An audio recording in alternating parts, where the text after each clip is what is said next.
감독님들은 따로 앉으시나요, 항상? 네, 왜 굳이 같이 앉아서 되는지 모르겠어요. 사이가 안 좋으신 것 같습니다.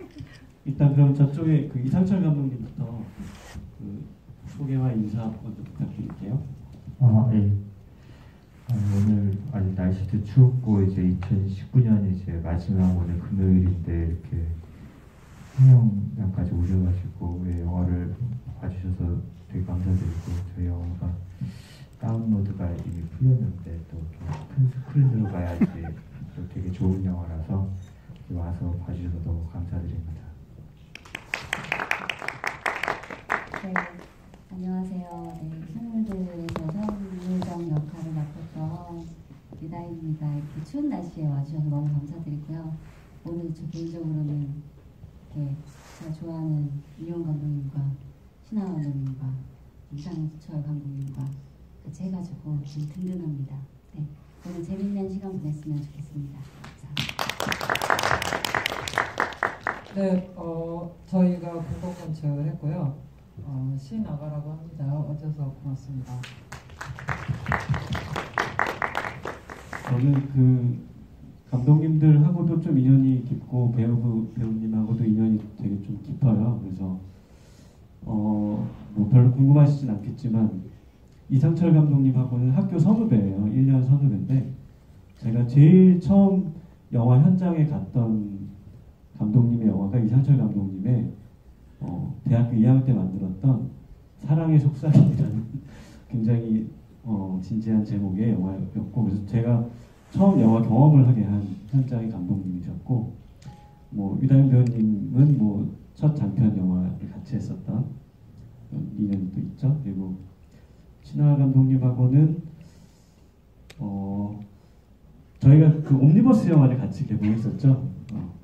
그 국가인권위원회 영화 어떤 시선이라는 영화에서 그 신하가 이상철 감독님 만드신 봉구는 배달 중이라는 영화랑 같이 개봉했었던 기억이 있고, 올 여름에 이상철 감독님을 제외하고 이렇게 셋이 정동진 독립영화제 가서 같이 해수욕을 했었던 그런 깊은 인연이 있어서 저도 이렇게 지도를 하게 돼서 너무 기쁘고요. 오늘 뭐 간단하게 제가 뭐 궁금한 점들 뭐 감독님들하고 배우분한테 질문하고 대답 듣고, 뭐 그 다음에 관객분들도 궁금하신 점 있으시면 그 다음에 생각해 주셨다가 질문 받도록 하겠습니다. 오늘 특별히 그 질문해 주신 관객분들에게는 선물이 있거든요. 그래서 간단하게 선물 먼저 소개하겠습니다. 처음에 보통 질문 안 하시잖아요. 그래서 처음에 질문해 주신 세 분께는 배우님과 감독님의 사인이 특별히 있는 그 팜플렛을 드리고요.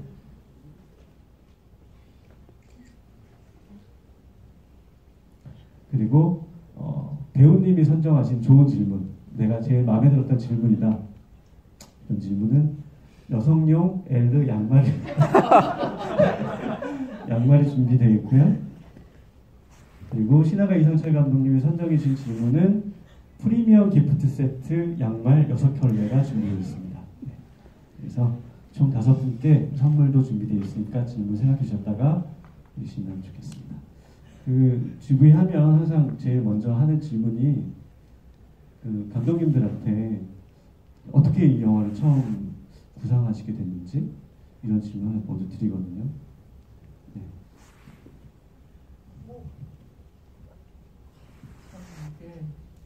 그냥 오늘은 포장을 안 하고 솔직하게 얘기를 좀 하고 싶고, 뭐 어쨌든 뭘 써야 되지 이런 고민을 이제 항상 저희들은 하니까, 그러던 와중에 약간 누구에게나 좀 그런 친구가 좀 있을 것 같은데요. 나보다 훨씬 뭔가 잘나고 되게 뭐 뛰어난, 좀 저한테 좀 그런 학창 시절에 그런 존재였던 친구가 있었는데, 되게 예술가이고 뭔가 그런 친구와의 어떤 에피소드가 있었는데 그 이야기를 좀 한번 써볼까 했었어요. 그때 당시에 이제 데미안이나 이런 헤르만 헤세의 어떤 소설을 좀 현대적으로 각색을 해보자 이런 생각을 해가지고, 근데 그게 잘 얘기가 안 풀리더라고요. 제가 이제 지금 40이 넘었는데 10대 시절에 품고 있었던 그런 이야기를 쓰려고 하니까 이게 뭔가 안 맞아가지고 이야기가 안 풀리던 찰나에 그 친구한테서 약간 그 미술 쪽 얘기를 좀 듣게 됐거든요.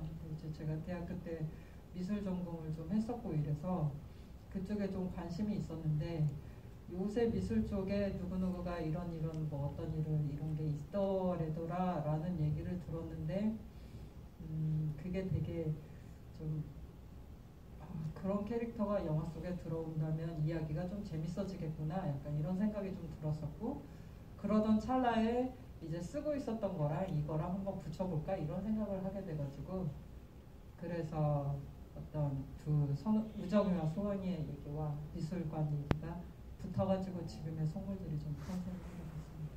그럼 그 이야기를 처음에 구상하실 때는 이제 지금 이상철 감독님하고 두 분이 같이 작업을 하시잖아요. 어떤 프로세스로 이렇게 시나리오를 이렇게 계획을 하시는지 이 작품의 한 경우에 처음에 영화에서 보면은 그 소영이랑 그 우정이가 이렇게 만나가지고 처음에 막 술 먹고 막 술집에 싸우고 이러는 씬이 있잖아요. 저는 그 얘기를 그 신하가 감독이 실제 겪었던 친구와의 어떤 실화를 딱 들었었어요. 그날을 밤에 관한 얘기를. 근데 지금은 영화 속에서는 그 언니가 이제 찾아오는데 그 언니 말고 막 언니 가족들도 막 와서 그 오는 버전도 있었고 그날에 되게 묘한 분위기 그리고 그런데 그날 이제 결국 이제 신하강 감독이 친구가 약간 이제 집에 오고 싶어 했는데 눈치가 그때 좀 자르듯이 하고서 그냥 혼자 집에 온 게 좀 계속 마음에 걸렸다 이런 얘기를 좀 저한테 해줬는데 그냥 그 친구가 되게 재밌다 네 한번 그 친구에 관한 얘기를 이렇게 한번 써봐라 해가지고 알겠어 하고 이제 시나리오를 이제 처음에 썼었고 그래서 이제 저한테 딱 보여줬었는데 초고는 아예 온전히 이제 신하 감독이 쭉 썼었죠. 그래서 보여줬었는데 그 처음에 보여줬을 때 제가 막 재밌었어요. 시나리오가 재밌고 그리고 훨씬 더 야했어요. 그리고 소영이 캐릭터가 더 광적이었고 제가 기억나는 씬 중에 막 둘이 소영이랑 우정이랑 같이 목욕이나 하러 가자고 목욕탕 갔는데 목욕탕에서 갑자기 둘이 뭐 말싸움 붙어가지고 막 머리끄댕이 잡고 목욕탕에서 막 여자들이 싸우는 씬이 있는데 야 재밌는데 이거 어떻게 찍으려고 그러냐 그래서 근데 하여튼 그 당시에는 저희가 좀 과감하게 한번 찍어보자 영화 프랑스 영화 그때 막 블루이즈 워미스트 컬러 이런 영화 막 보고 저희가 좋았을 때여가지고 그런 것처럼 한번 해보자 이렇게 해가지고 그래 한번 19금으로 한번 찍어보자 이렇게 기획을 했었는데 결국 좀 막 계속 순환해가지고 오늘 보신 최종 버전이 나온 것 같습니다. 어떤 이유로 혹시 순화가 좀 됐는지 알 수 있을까요? 저희가 조금 이제 배우분들을 조금 이제 독립영화 배우 말고 좀 인지도가 있는 배우분들에게 캐스팅을 넣자 이렇게 좀 방향을 잡고 이제 캐스팅을 진행하다 보니까 배우분들이 저희가 생각했던 것만큼이나도 되게 이렇게 노출이나 그다음에 센 대사나 이런 거에 대해서 조금 이렇게 많이 겁을 많이 내는구나 이런 거를 저희가 이제 느끼면서 현실적으로 이제 좀 제작을 하다 보니까 아무래도 좀 노출이나 이런 것들도 좀 순화를 많이 좀 시키는 과정을 했던 것 같습니다. 이게 그 어떻게 보면 뭐 미술계의 얘기라고도 볼 수가 있는데 저는 개인적으로는 약간 뭐 하나의 우화 같다는 생각이 들었었어요. 그래서 이게 단순히 미술계에 대한 얘기뿐만 아니라 되게 어떤 인간 군상을 그리고 있다는 생각이 들었는데 또 한편으로 그런 의도가 있으셨을지 모르겠지만 영화 속에 일이 진행이 되는 배경이 뭐 2015년, 16년 뭐 이 무렵이잖아요. 그래서 혹시 그런 시대 배경과 관련지어서 어떤 우화적인 코드 그런 게 있을지 궁금했습니다. 뭐 우화적이라는 말은 직설적으로 얘기하면 떠 있다라는 얘기 아닙니다. 까칠하시네요. 아니 이게 시대 배경이 2015년이나 이런 거는 이 영화가 이제 완성이 된 작년에 부산영화제에서 프리미어 상영을 했었는데 이게 시간대가 지금 그 한 세 가지 시간대가 있어요. 대과거, 과거, 현재 이렇게 있다 보니까 저거를 촬영을 할 때 당시가 뭐 2018년도 이 정도 되다 보니까 이제 현재가 2018년이 되었던 거고, 그때부터 대과거가 몇 년 전이냐 시간 계산을 해보니까 뭐 2015년 정도가 됐던 거고 이런 거였었고요. 우아라는 거는 어쨌든 가장 하고 그러니까 도달하고 싶었던 지점은 미술계에 약간 특화된 어떤 그런 분에 있는 사람들의 얘기지만, 이게 그쪽 사람들 얘기뿐만이 아니라 좀 더 확장된 이야기로 보이고 싶은 거는 당연했었던 것 같고, 그렇게 하다 보니까 뭔가 이 세상의 이야기를 비유적으로 저 사람들을 통해서 얘기하는 좀 우화적인 그런 최종 완성본이 나오지 않았나 싶습니다. 아무래도 그 영화를 끌고 나가는 그 네 명의 주요한 인물이 있는데 그 중에 가장 좀 큰 비중을 차지하는 게 선우정이라는 캐릭터잖아요. 저는 개인적으로는 되게 복합적인 부분들이 되게 좋았던 것 같아요. 그 뭐랄까 어떤 위를 향해 계속 나아가긴 하지만 컴플렉스도 강하게 있고, 그리고 되게 절박하게 막 달려가야만 하는 그런 부분들을 감춘 채로 위로 막 향해 달려가는 인물의 모습이 되게 이렇게 좀 다층적인 느낌들이 있었는데, 처음에 어떻게 유다인 씨한테 캐스팅 제안을 하시게 되셨는지 얘기 듣고 싶습니다. 뭐 아까 노출 이야기가 나왔는데 사실은 저희가 저 노출 굉장히 셌거든요. 맨 처음 막 시나리오는 뭐 난리 이렇게 단어도 너무 직설적이고 짐승들이 여관방에서 뒹구는 사실은 그런 식으로 썼었는데, 이런 시나리오는 영화를 만들기가 어렵겠구나 어느 정도는 좀 그런 판단을 했었던 것 같아요. 그러니까 어느 여배우가 이런 정도의 수위 높은 이런 장면을 연기를 하실 수가 있겠나라는 점에서 솔직히 저 스스로도 내가 그런 거를 찍고 싶기는 하지만 왜 여배우의 몸을 스크린에 그런 식으로 보여줘야 되는가에 있어서 확신이 좀 없었고, 그래서 이제 노출은 좀 포기를 했었고요. 그렇다면 이런 인물을 이렇게 연기하실 배우분들 중에 어떤 분이 좋을까라고 생각했을 때 당연히 우리 유다인 배우님은 내가 왜 이러지? 그러니까 우리 그 유다인 배우 같은 경우는 당연히 맨 처음 이렇게 예상할 수 있는 어떤 캐스팅 순위권에 계셨는데, 근데 이제 제가 다인 씨께도 개인적으로는 이런 말씀 드렸었는데 너무 저격이다라는 생각을 했었어요. 그러니까 이분이 이 선우정이라는 인물과 너무 저격이기 때문에 오히려 좀 새로운 게 혹시 안 나오는 거 아닐까? 약간 좀 그런 생각을 좀 했었던 것 같은데, 그렇지만 그럼에도 불구하고 어쨌든 간에 가장 어울리다라고 생각을 했었기 때문에 저희가 캐스팅 제안을 넣었던 거죠. 어떤 면을 보고 가장 어울린다고 생각을 하셨어요? 일단은 그러니까 저희가 그 시나리오상에서 2년 동안 시나리오를 썼는데 가장 많이 지적을 듣는 게 주인공한테 감정이입이 안 된다였거든요. 이렇게 비호감이 내의 감정선, 욕망을 어떻게 관객들이 따라갈 수 있겠나라는 지적을 많이 들었었고, 초반에는 결국 이게 비도덕적인 인물이 잘 되는 이야기냐? 뭐 이런 얘기도 들었었고, 왜 이런 인물이 성공하는 이야기를 봐야 되는 거냐?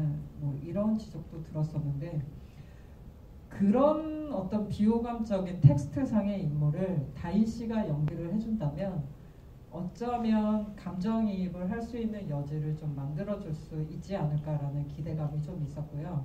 이 유다인 씨가 본연적으로 지니고 계시는 어떤 분위기라든지 이런 것들이 그런 것들을 만들어줄 수 있을 거다라고 생각했고, 가장 중요한 거는 예뻐야 한다였습니다.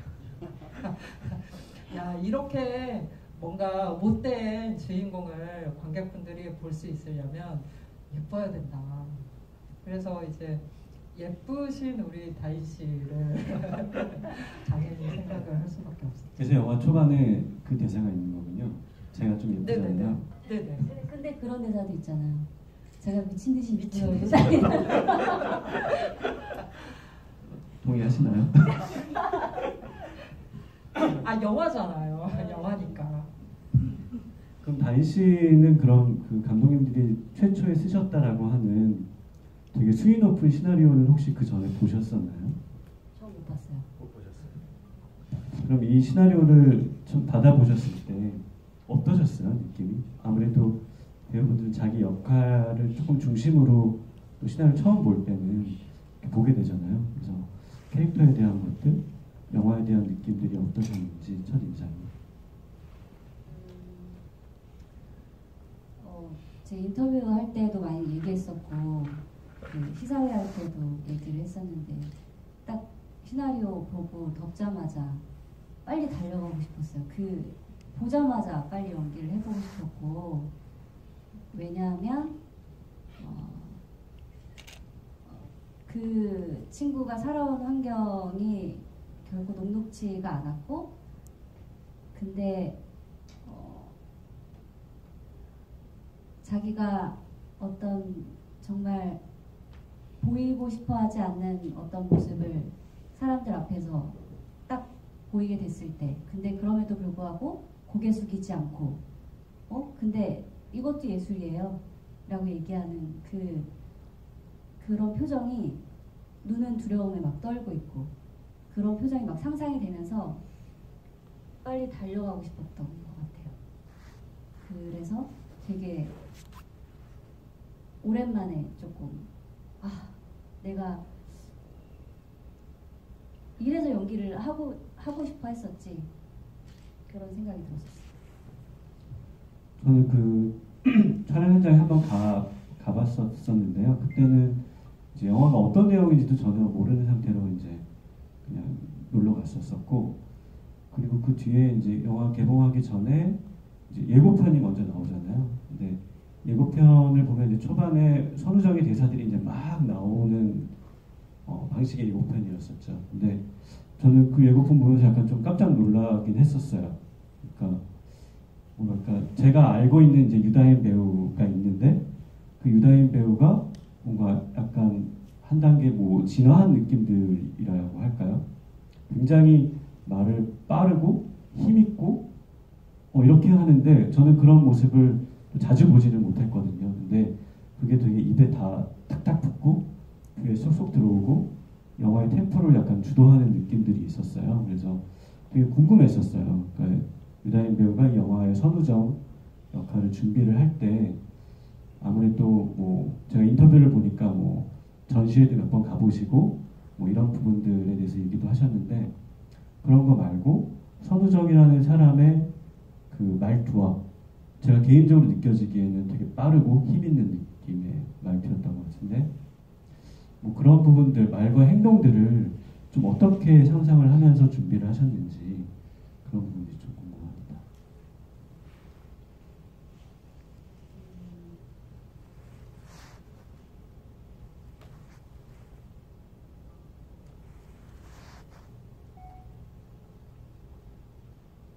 어떻게 준비했냐고요? 네, 원래 이렇게 좀 준비 시간이 좀 길어요.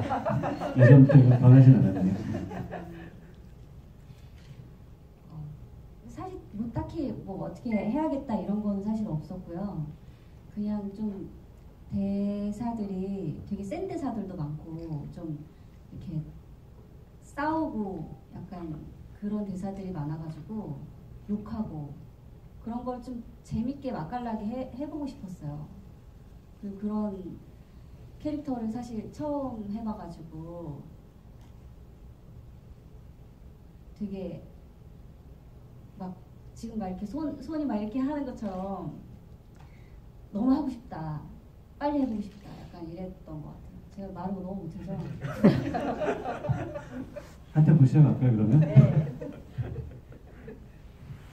그 사실 선우정이라는 캐릭터가 이 영화에서 또 온전히 존재하려면 또 약간 그 반대 지점에서 그 탁수영이라고 하는 캐릭터가 있잖아요.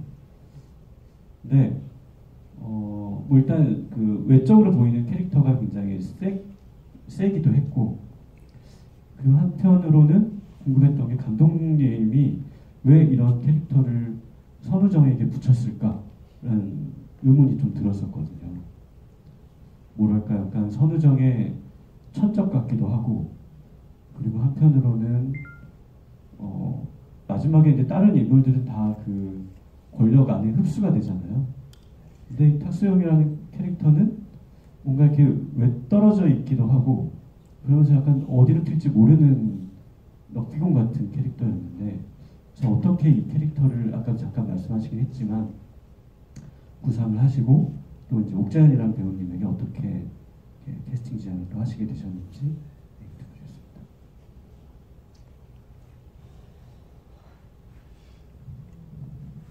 일단 모델이 있었고요. 저는 그 친구를 고등학교 때 이제 전학을 와가지고 봤는데, 그러니까 여고나 여중 이런 데 나오신 분들은 뭔가 되게 진짜 멋있는 애들 있잖아. 선생님들한테 막 갑자기 반항하고 제가 미쳤나 뭐 이런 생각 들 정도로 되게 좀 그런 모델이 있었는데, 그 친구가 그 락커였어요.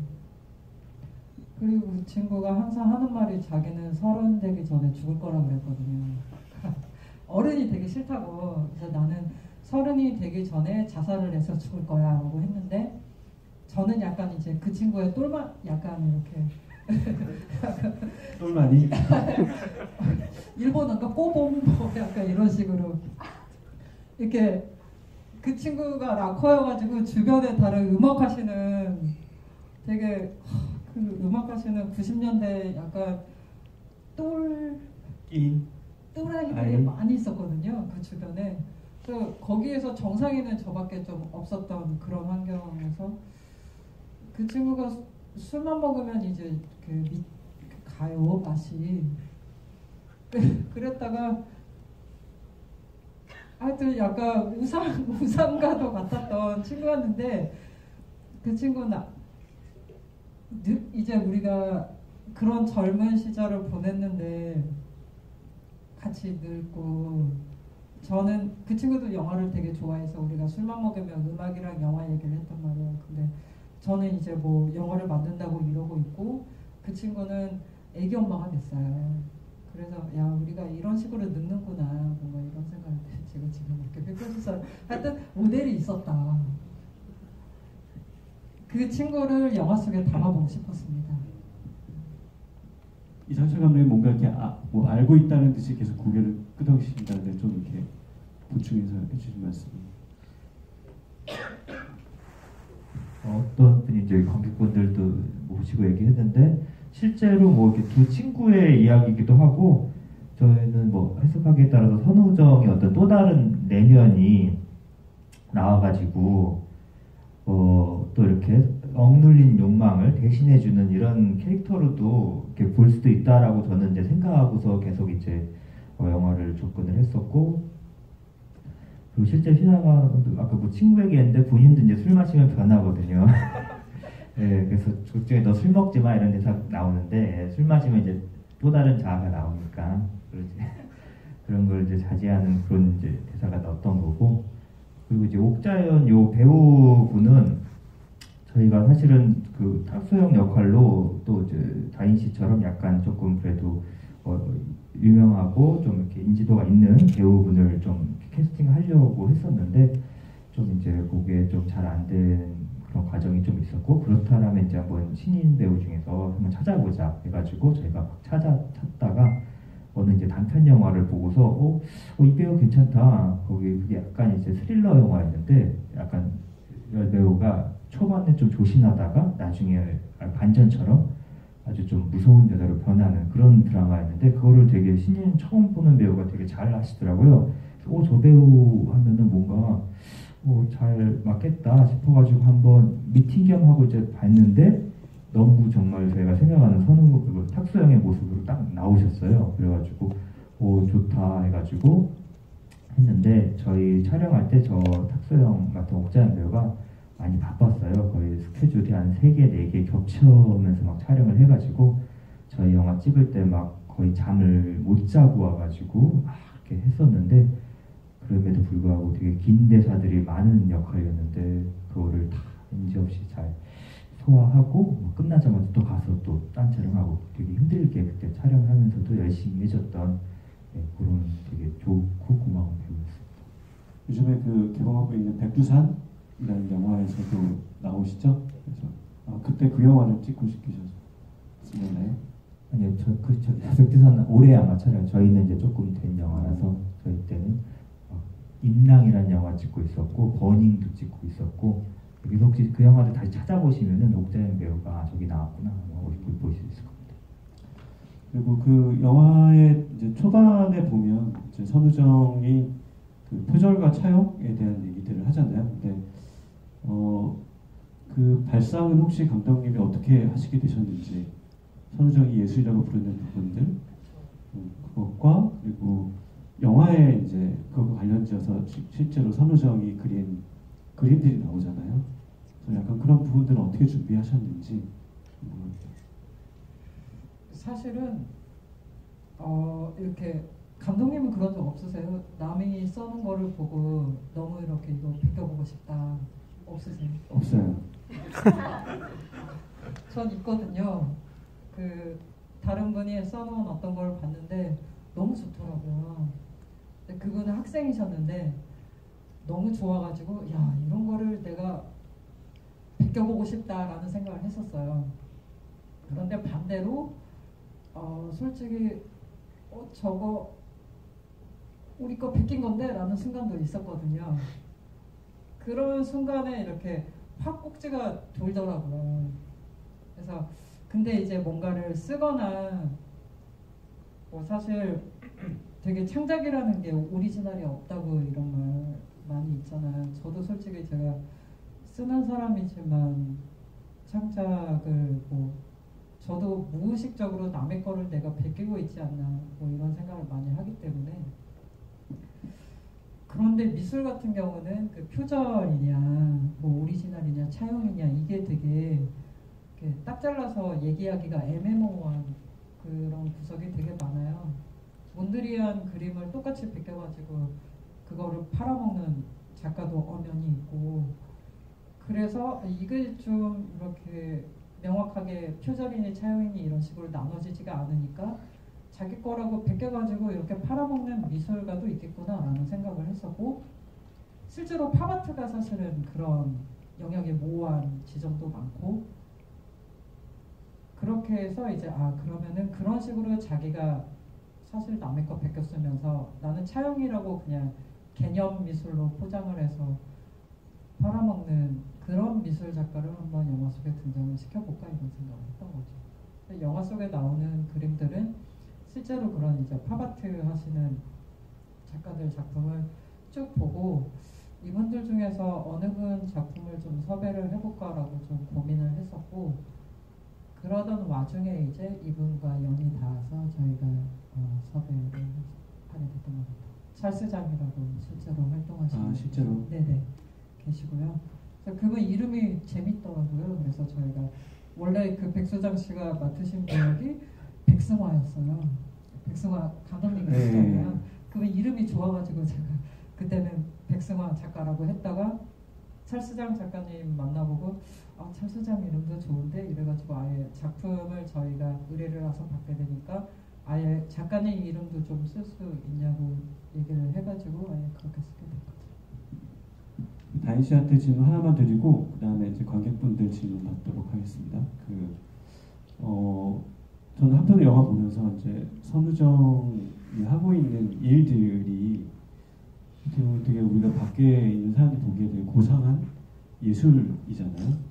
근데 막상 선우정 자체는 그 와중에서도 되게 뭐랄까 이렇게 삶의 절박함 이런 것들이 뒤섞여 있는 캐릭터였던 것 같아요. 근데 그런 직업이 어떻게 보면은 배우랑도 되게 닮아 있다는 생각을 좀 들었어요. 그러니까 배우라는 직업이 항상 뭐 스크린에 나오고 그리고 항상 이게 뭐 스포트라이트를 받지만 또 나름대로의 되게 어떤 절박함들도 있고 되게 고충들이 있잖아요. 그래서 약간 그런 부분들 떠오르시는 게 있을까요? 뭐 연기하시면서라든가. 연기하면서 보면서 항상 그런 생각했었던 것 같아요. 저를 좋아해 주시는, 저의 작품을 보시고 좋았다고 말씀해 주시는 분들이 계신데 항상 나는 연기 잘한다고 생각하지 않고 내 진짜 모습을 보면 실망하지 않을까? 이런 생각을 많이 하는 것 같은데, 근데 그거는 다 누구나 다 마찬가지일 것 같아요. 그런 지점이 선우정이 그렇게 안간힘을 쓰는 사람들 앞에서 가면을 쓰고 막 괜찮은 척하고 당당한 척하고 막 이런 부분들이 조금 공감이 됐었던 것 같아요. 배우 활동을 하면서. 아까 고지해드린 것처럼 선물이 되고 있는 감독님과 배우분께 질문하실 분 계시면 손 들어주시면 마이크가 하도록 하겠습니다. 네, 이 영화 잘 봤습니다. 우선 이 영화는 제가 개봉주에 보고서 또 보는 거라 드리고 싶었던 질문은 감독님들한테 질문 드리고 싶었는데요. 그 많은 시나리오가 바뀌면서 제목도 많이 바뀌었을 거라고 생각하는데 혹시 속물들이라는 제목을 어떻게 해서 지어졌는지 좀 궁금하면, 또 어떻게 보면 이 제목을 보고 나서 보기 때문에 관객들은 그 제목에 이입이 돼서 보기 때문에 이렇게 속물들이구나라고 느낄 수 있는데, 혹시 이렇게 지어진 계기가 됐는지 어떻게 됐는지 좀 궁금합니다.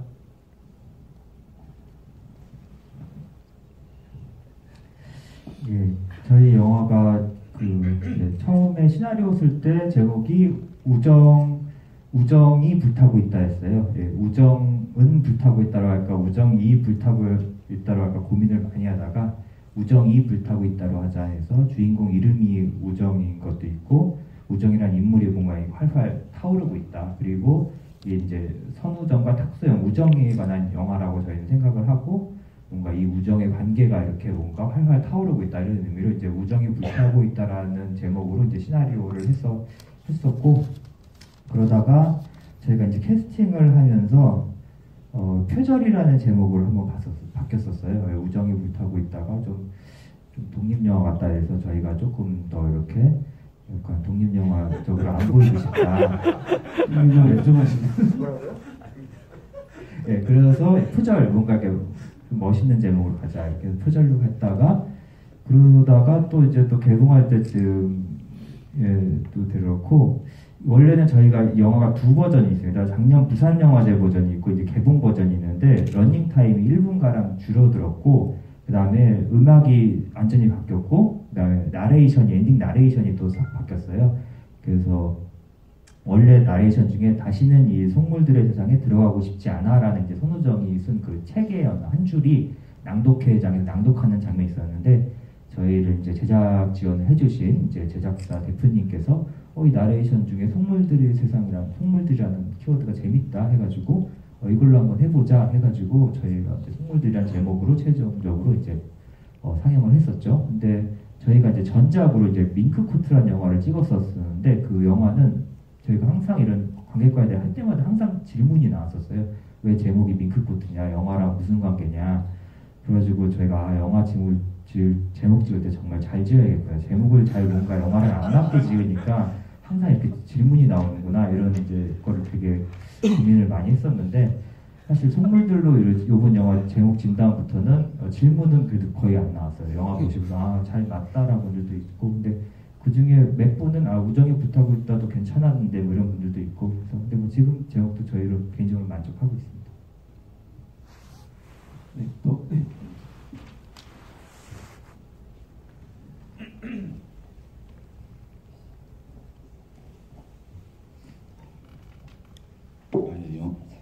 영화 잘 봤습니다. 저 감독님하고 배우분한테 질문 있는데요.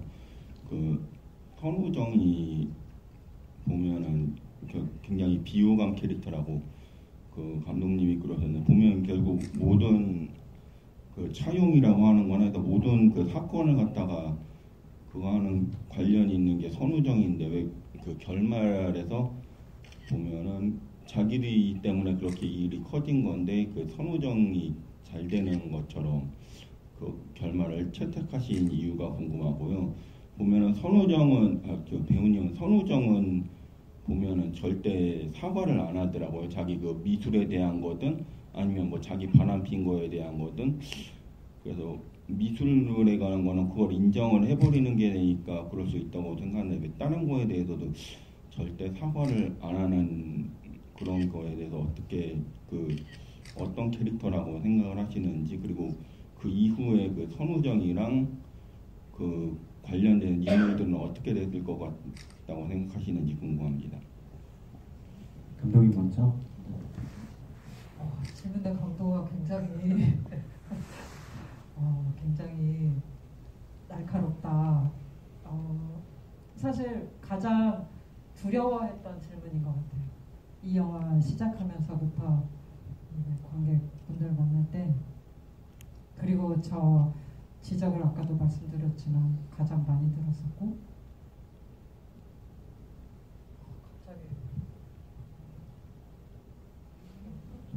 결말.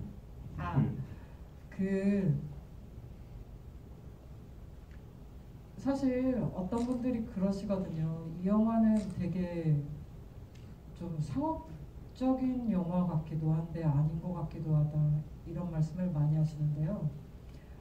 사실 저희가 생각할 때는 이 영화가 상업적인 흐름으로 가는 것 같기는 하지만 사실 다 따져보면 굉장히 아니라고 저희는 생각을 하거든요.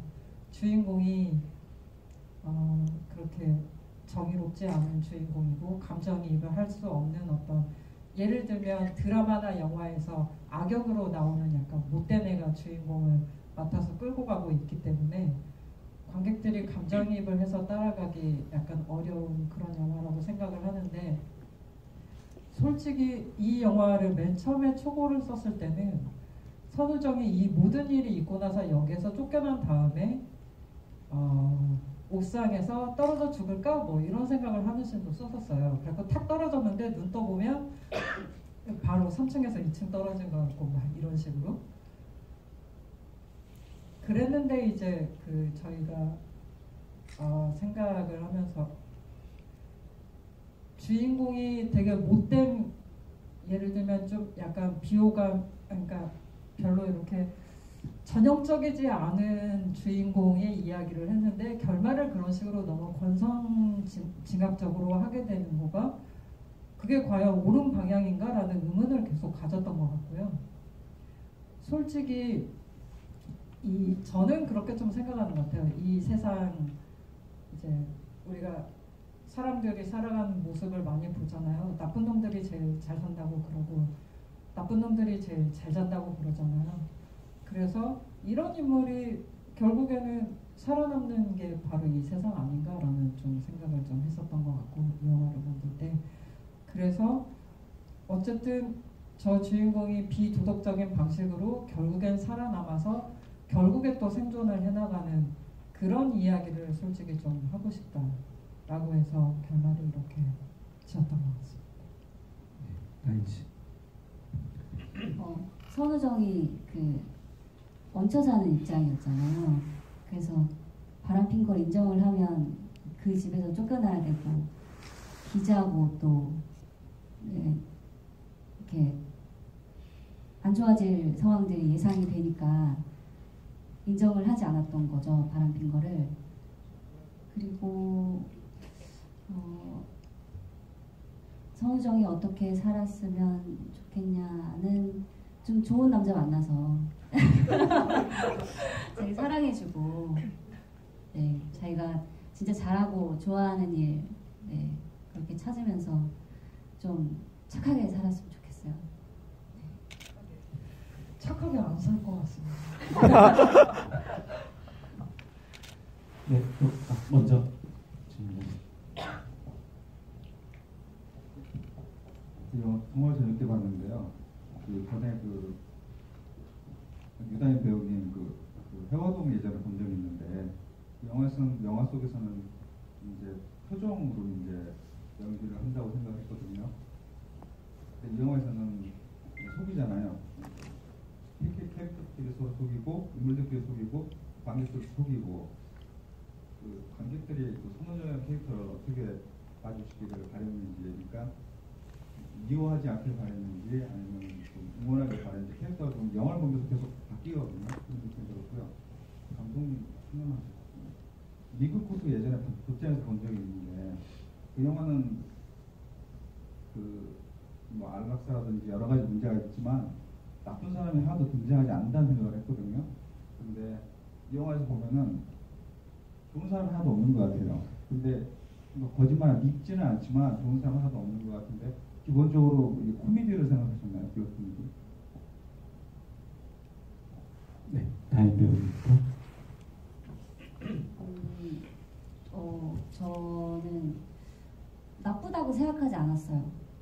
시나리오 봤을 때부터 되게 안쓰러웠고 연민이 갔던 것 같아요. 그래서 관객분들 이렇게 제가 GV를 하고 싶었었거든요. 그 이유가 그렇게 안간힘을 쓰고 어떤 자기 안의 모습을 들키고 싶어 하지 않으면서 그런 모습들이 당신도 있지 않나요? 약간 같이 얘기하고 그러고 싶었어요.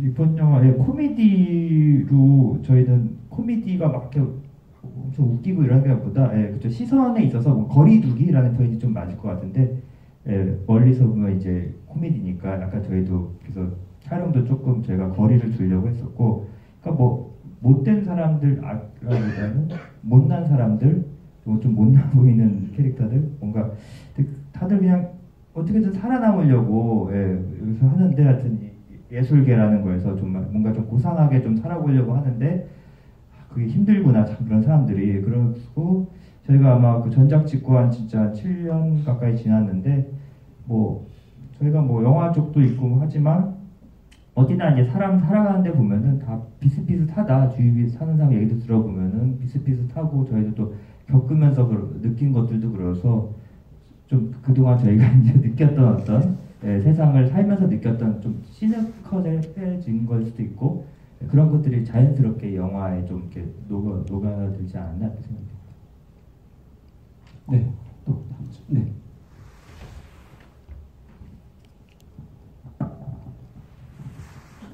예, 김문전에 먼저 예전편을 보자면 제가 다 좋아하는 배우님이고 배우님이어가지고 꼭 보러 와야지 하고 같이 왔는데 뭐 많지는 않겠지만 감독님들의 영화 배우님 영화를 기다리고 언제나 응원하는 많은지는 않지만 적을 수 있겠지만 있다는 거를 꼭 알아주시면 좋겠고요. 예, 앞으로도 기다리겠습니다. 사실 영화가 사실 솔직히 뭐 어려울 것도 없고 이게 쉽게 봤고 그래서 특별히 그건 없는데 그냥 별거 아닌데 꽂힌 게 그 뒷부분에 유지명 씨가 껌을 씹다 껌을 내려놨는데 그 클로즈업을 했었더라고요. 굳이 필요 없는 장면인데 클로즈업한 껌 장면하고 초반에 들어오자마자 목욕할 때 그 털과 뒤에 그림 털과 연관성이 뭐가 있지 않을까? 그냥 그게 두 가지 계속 생각이 들더라고요. 그거와 또 하나가 굳이 노출씬 필요 없는데 왜 넣었을까?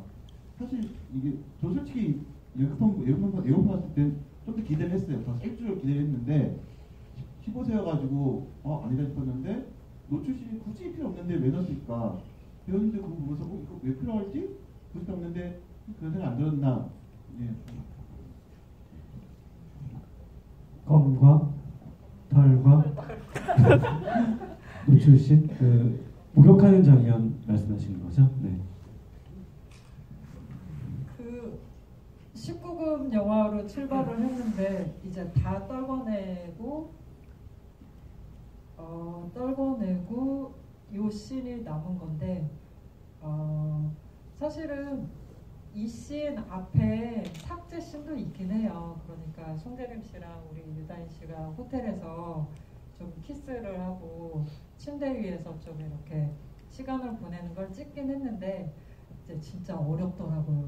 그게 처음 찍어보는 거라 야 진짜 키스씬 하나 찍는 것도 이렇게 어렵구나라는 생각을 했었고, 그래서 우리 배우님들도 편하게 만들어주지 않은 상태에서 그냥 찍어버려가지고 그런 것들이 결국은 삭제가 됐는데 저는 이제 이 영화가 어쨌든 이 선우정이라는 인물의 여러 가지 욕망을 다루고 있다라고 생각을 했기 때문에 그 욕망 중에서도 이 모든 일의 시작이 선우정이 바람을 피면서 시작이 되잖아요. 그래서 어떤 성적인 욕망도 이 여성에게 있어서 굉장히 중요하다라고 생각을 했었고 그래서 어떤 그런 성적인 욕망 부분을 영화 속에서 꼭 표현을 하고 싶었는데 호텔신이 날아가면서 이제 털 깎는 장면만 남았던 건데 그렇다면 이 씬은 왜 남겨두는지에 있어서는 이 씬은 그래도 선우정이라는 인물의 내면을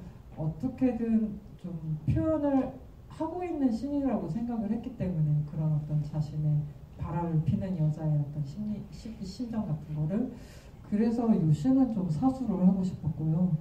그래서 뭐 털도 좀 필요 이상으로 좀 오래 보여주기는 하지만 그런 부분들이 좀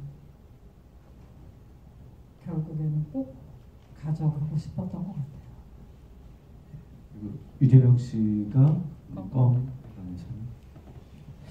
그 씬은 저희가 이제 개인적으로 그 씬 자체를 되게 좋아하는 씬이고 저희 촬영 때도 되게 좋았고 유재명 배우님이 되게 연기를 잘했다고 이제 생각을 했는데 그 껌 설정을 이제 유재명 배우님이 이제 하신 거예요. 뭔가 좀 동선을 앉아서 대화하지 말고 좀 일어나가지고 껌 종을 갖고서 뱉고 좀 대화씬 이제 동선을 주고 싶다 하셔가지고 오케이 하고 이제 그렇게 찍었는데 그 내려놓는 액션을 딱 하셨는데 그 컷을 하나 뭔가 촬영을 해놓고 싶더라고요. 껌 인서트 컷을 이제 혹시 이제 그런 게 있으면 대화씬에서 좀 이제 편집 길이도 조절할 수 있고 해서 했는데 저희는 편집 때 그 우정이가 그냥 편안하게 그 자리에 있는 것 같지만 왠지 모를 불안감이랄지 그 다음에 유재명 배우가 뭔가 그래 뭐 내 거 베꼈어 이렇게 이제 편안하게 얘기하는 거지만 뭔가 이 사람 말 속에 뼈가 있고 나중에 반전처럼 이제 또 막 얘기를 하잖아요. 그런 거에 대한 뭔가 우정이가 느끼는 알 수 없는 심리적인 뭔가 불안 같은 거 그런 거에 좀 표현으로서 그 인서트가 좀 들어가면 뭔가 좀 이렇게 그런 느낌을 주지 않을까 해가지고 저희가 이제 편집 때 넣었었는데 저희가 사실 이게 뭔가 예산이 많은 영화는 아니지만 그래도 투자를 받다 보니까 투자자분들이 영화에 대해서 되게 이제 얘기를 많이 하세요. 진짜 컷 하나하나도 이제 그거 뭐냐 물어보시고 진짜 그래서 그런 과정을 다 거친 거를 지금 이제 관객분들이 최종본으로 보시는 건데 다행히 이제 말씀하셨던 컷들은 씬들은 그래도 어떤 그런 관문들을 다 통과하고 살아남아가지고 그래도 뭔가 느낌이 있다라고 해가지고 살아남은 장면들이라서 보시게 된 것 같습니다. 이게 키워드가 아까 신하 감독님이 말씀하셨지만 어떤 그냥 우리 흔히 말하는 속물들에 대한 얘기일 수도 있지만 한편으로 욕망에 대한 얘기일 수도 있겠다는 생각이 들었어요. 특히 이제 영화 마지막 부분에 제가 인상 깊었던 대사가 뭐 예술가들이 모이면 돈 얘기를 하고 자본가들이 모이면 예술 얘기를 한다. 뭐 이런 되게 아이러니한 상황이잖아요. 근데 그 대사 들으면서 결국에 사람들이 갖고 있는 욕망이라는 게 뭘까? 왜 이렇게 아이러니하지? 이런 생각이 들었거든요. 그래서 혹시 그 대사 같은 경우는 뭐 어떻게 생각을 하시게 되셨는지. 그 대사는 어느 날 이상철이 툭 얘기해가지고 재밌다 이렇게 생각했었고 그거 어디 영화에 나온 대사는? 되게 유명한 말이어서 저는 뭐 그냥 누구나 다 알지 않을까 하고 썼는데 은근히 모르시는 분들이 많더라고요. 예. 근데 되게 많이 이렇게 좀 예술에 관한 얘기로서 많이 나오는 말, 저도 어디서 들은지 모르겠는데 좀 많이 들었던 말이었어요. 그냥 푹 썼던 거. 이렇게 해서 이제 표절과 차용에 대한 탄생을 할 수도 있겠군요. 네. 또 질문 있으신 분 손 들어주시면. 네, 저 맨 뒤에.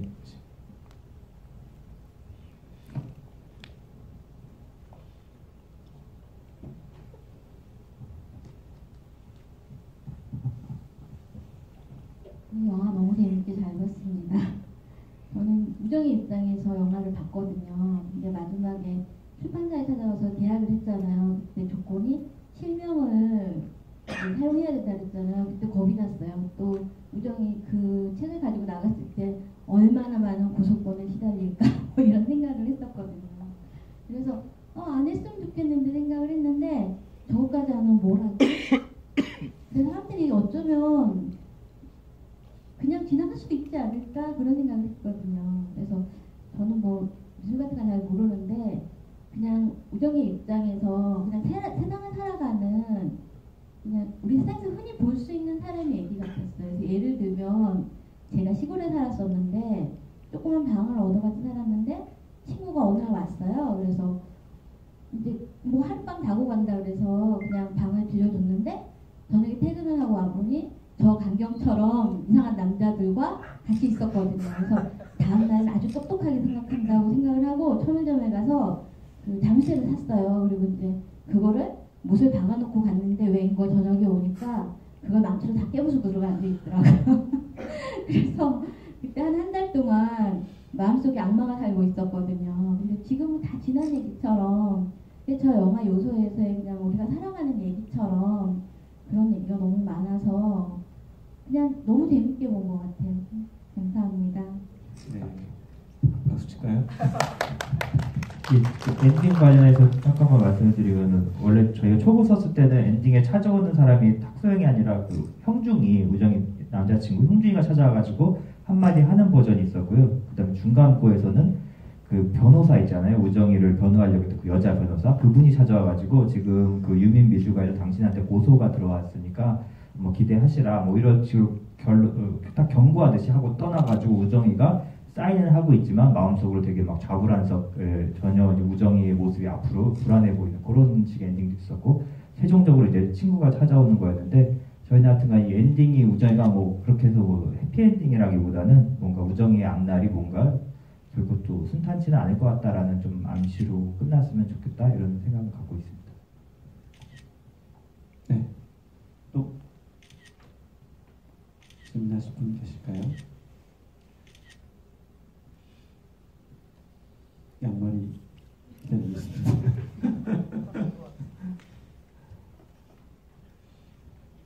네. 없으시면 간단하게 이렇게 마지막 질문들 하고 그리고 혹시 그 사이에 질문할 거 있으시면 얘기해 주시고 마치도록 하고요. 감독님들한테 먼저 궁금한 거는 두 분이 계속 공동 작업을 하시잖아요. 밍크코트부터 뭐 봉구는 매달 중 이번이 3번째. 그래서 어떻게 보통 공동 작업을 하시는지 시나리오부터 연출까지 앞으로도 계속 하실 건지 이런 부분들이 좀 궁금합니다.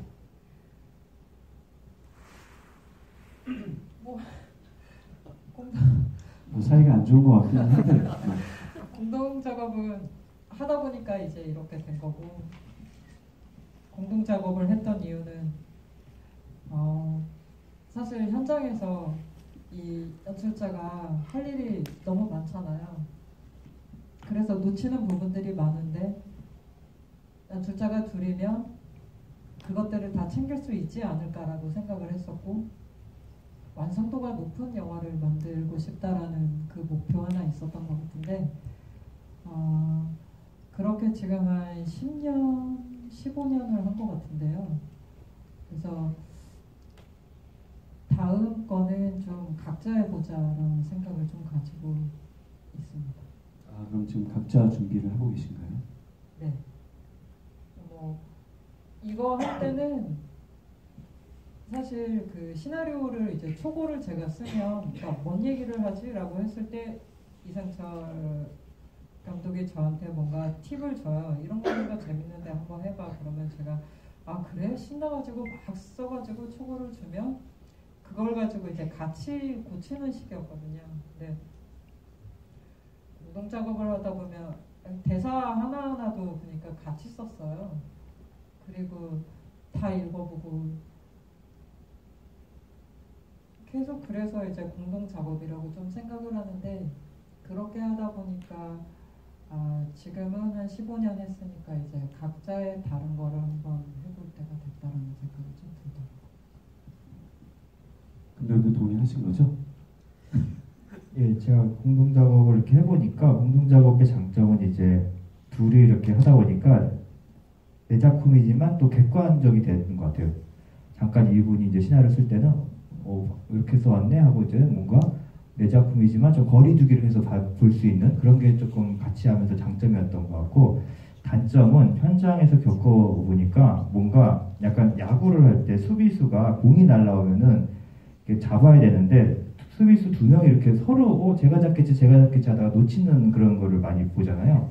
현장에서 좀 그런 일들이 생기는구나. 서로 이렇게 뭔가 저 사람이 어떻게 하겠지 했는데 나중에 보면은 그게 누수처럼 되어 있는 그런 상황들을 좀 겪다 보니까 뭔가 이런 것도 장단점이 있구나 이런 걸 하면서 많이 느꼈고, 그리고 현실적으로 영화 제작 현장에서 저희가 이제 공동 연출을 하겠습니다 할 때 개런티를 그렇다고 2명분을 받지 않습니다. 연출료를 저희는 한 명분 주시면은 이게 둘이라니까 그래서 그 투자나 제작자가 좋아하실 줄 알았어요. 한 명 값을 2명을 쓰네 이러고 그걸 밀어붙이려고 제가 공동 이제 하겠습니다 했는데 그런 게 전혀 메리트가 안 되더라고요. 그분들 입장에서는 굳이 이렇게 좀 불편해하시고 최근에 어떤 배우분들도 그러면 제가 연기 디렉션을 누구한테 받아야 돼? 뭐 이런 것도 막 질문을 하시면서 조금 공동연출자라고 그러니까 오히려 좀 그렇다 오히려 그게 그래서 이게 하다 보니까 이게 절대 뭔가 플러스가 안 되는구나 느껴가지고 앞으로는 좀 따로 해야겠다 이렇게 생각하고 있습니다. 네, 행복한 분리 말하고요. 다인 씨는 인터뷰 기사를 보니까 약간 슬럼프가 있었다고 들었어요. 그래서 이 작품을 하게 된 게 되게 좀 남다른 의미가 있을 것 같거든요. 좀 이 작품이 어떤 의미인지 좀 얘기 듣고 싶습니다.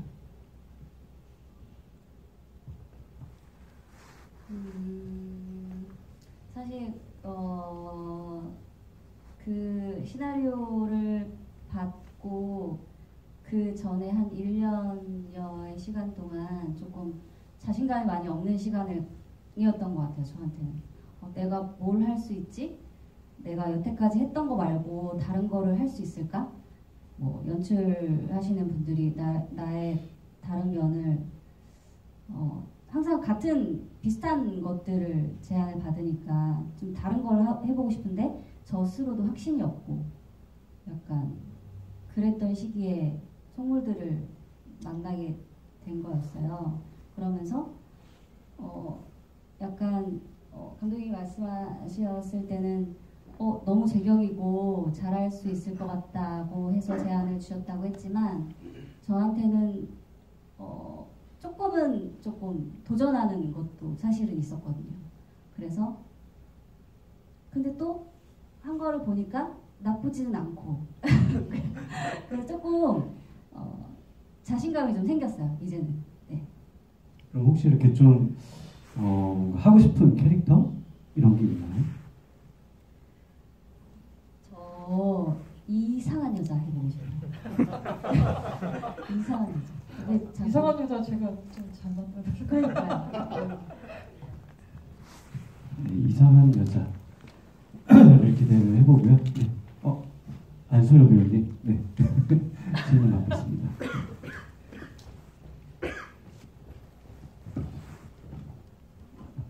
네, 영화 너무 재밌게 잘 봤습니다.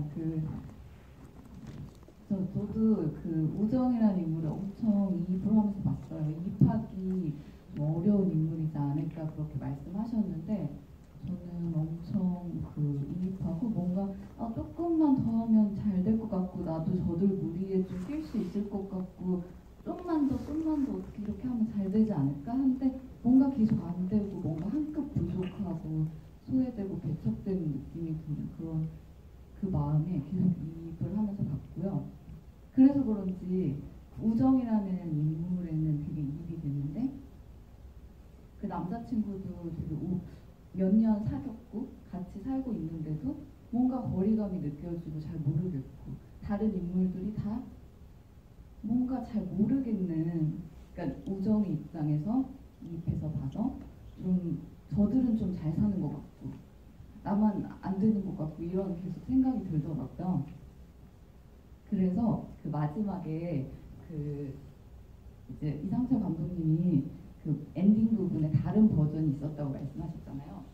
그 애인이 원래 그 출판 기념회에 찾아와서 말을 하는 버전도 있다고 하셨는데 만약 그랬다면 그 애인이 무슨 말 했을지 궁금해요. 그 버전을 제가 그 버전을 썼던 것 같아요. 그 진짜 옛날에 근데 도대체 여기에 누가 올까를 사실은 고민을 가장 많이 했었던 것 같고요. 어떤 사람이 와서 우정이한테 얘기를 해야 우정이의 앞날이 가장 비참할까라는 생각을 했었던 것 같고, 형중이가 그래서 왔을 때는 근데 형중이든 변호사든 다들 비슷한 말을 했거든요. 우정이한테 너 우리가 가만 안 놔둔다. 네가 책에다 우리 일 다 이거 썼지? 너 고소 들어갈 거야. 기대 이러고 갔던 식으로 다 썼던 것 같고요. 그래서 우정이는 앞으로도 그러니까 이 우정이라는 인물의 삶은 결국 이 메비우스겠구나 이런 생각을 했었어요. 그래서 약간 뭐 비러스윗이라고 하나요? 씁쓸 달콤 씁쓸? 성공한 듯이는 보이지만 속사정은 별로 달라지지 않는 그런 식으로 사실은 엔딩을 계속 구상했던 것 같습니다. 네, 또 마지막으로 네, 저쪽에 질문 받아보고.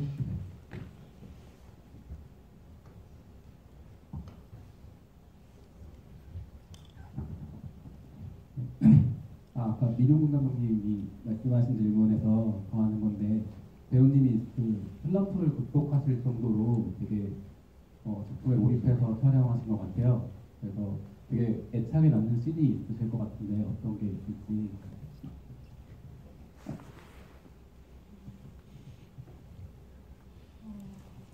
전혀 자신의 어떤 못난 모습을 보이고 싶어하지 않았던 그 사람들 앞에 그게 다 내 바닥이 드러났을 때 그 씬의 얼굴이 너무 궁금했었어요. 그리고 대사 중에 저 같은 사람은 아무것도 안 하면 죽어요. 이런 대사였나? 네, 나 같은 없어졌어요. 사람은 편집이 됐는데 네. 놀면 죽어요. 그 대사도 되게 좋아했었고. 네.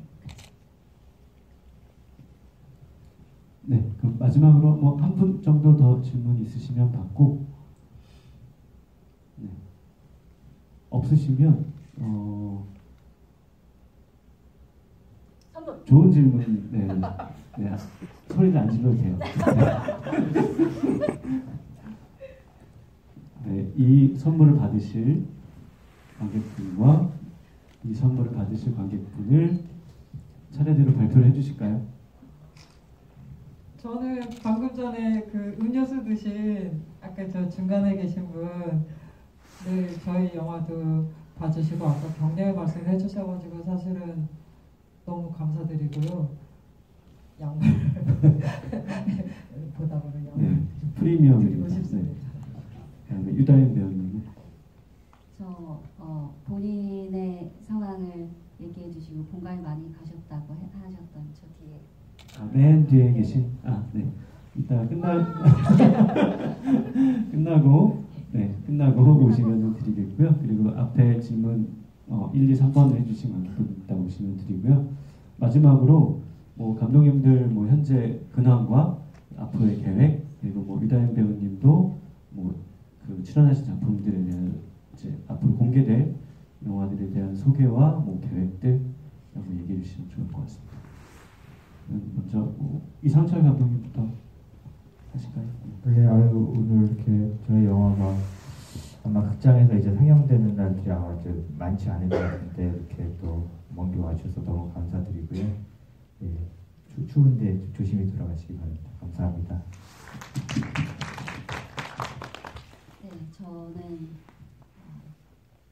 1월 22일 날 수요일 날 드라마 스테이지 TVN에서 하는 11시일 거예요 아마 11시에 방송을 합니다. 네. 제목이 뭔가요? 제목이 아직 확정이 안 됐을 거예요. 네. 22일 날 하니까 그것도 봐주셨으면 좋겠고, 네. 영화도 두 작품이 더 찍어놓은 게 있어서 네. 그때도 관심을 가지고 보러 와주셨으면 좋겠습니다. 와주셔서 너무 감사합니다. 네, 저는 사실 이거 쓰고 만들면서 우정이 같이 제가 될까봐 사실은 가장 두려웠거든요. 그러니까 우정이가 결국은 미술을 못하고 다른 거 하잖아요. 그러니까 이제 보통 영화처럼 된다고 그런 얘기들이 좀 있어서 앞으로 영화 못하게 되는 거 아닐까, 사실은 제가 쓰고 만들면서 그런 생각을 가장 많이 했던 것 같은데, 지금도 사실은 그런 생각을 안 하는 건 아닌 것 같아요. 그런데 앞으로 어떤 거를 할까 이런 거에 있어서 이제는 좀 좋은 사람 얘기를 한번 해보고 싶다라는 생각을 좀 하고 있고, 아주 양극단으로 아주 좋은 사람이랑 아주 나쁜 사람 얘기를 계속 이제 하고 싶은 그런 꿈이 있어서 그걸 준비를 좀 하고 있고요. 극장에서 이렇게 관객과의 대화를 한 게 우리 다인 씨랑 이렇게 한 게 처음이거든요. 그래서 이렇게 얘기 들어주신 모든 분께 너무 감사드리고, 영화도 봐주셔서 너무 감사드린다는 말씀 드리고 싶습니다. 정말 그 늦은 시간까지 다 자리해 주시고, 아마 뭐 한 1년 2개월 전에 부산영화제에서 처음 공개됐을 때 그때 관객분들과 만나고 개봉 후에 정말 처음 만나는 자리인 것 같아요. 그래서 더 뜻깊은 자리였던 것 같은데, 그 와주신 관객분들 스스로에게도 박수 쳐주시고, 오늘 좋은 말씀 해주신 감독님과 배우님께도 박수